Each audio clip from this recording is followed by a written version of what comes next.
Shalom. హెబ్రీయులకు రాసిన పత్రిక 11వ అధ్యాయము 6వ వచనము. Hebrews chapter 11 verse 6. విశ్వాసము లేకుండా దేవునికి ఇష్టుడై ఉండుట అసాధ్యము. And without faith it is impossible to please God.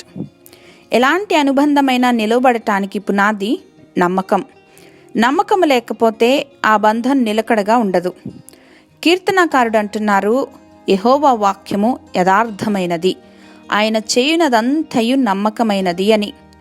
తల్లిదండ్రులు వారి పిల్లలకు ఏదైనా వాగ్దానము చేసినప్పుడు తల్లిదండ్రుల ఇంటిగ్రిటీని, అంటే వారి యొక్క సమగ్రతను పిల్లలు ప్రశ్నిస్తే అది వారిని ఎంతగానో బాధపెడుతుంది.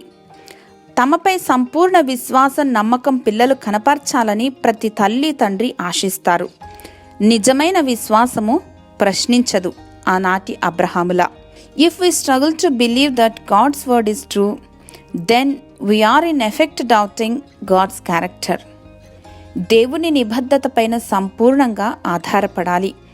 సందేహిస్తూ ఉన్నామంటే అబద్ధాల జనకుడి యొక్క అబద్ధాలకు ప్రభావితమవుతున్నట్లు భావించి ఇది మన పరమ తండ్రిని ఎంతగానో బాధిస్తుందని గుర్తెరిగి దేవాది దేవునిపై సంపూర్ణంగా ప్రతి విషయమందును ఆనుకుందాం.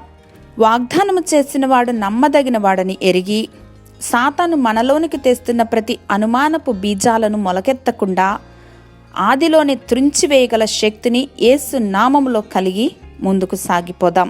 హల్లెలూయా.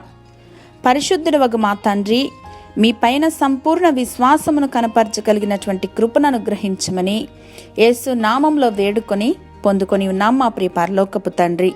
ఆమేన్.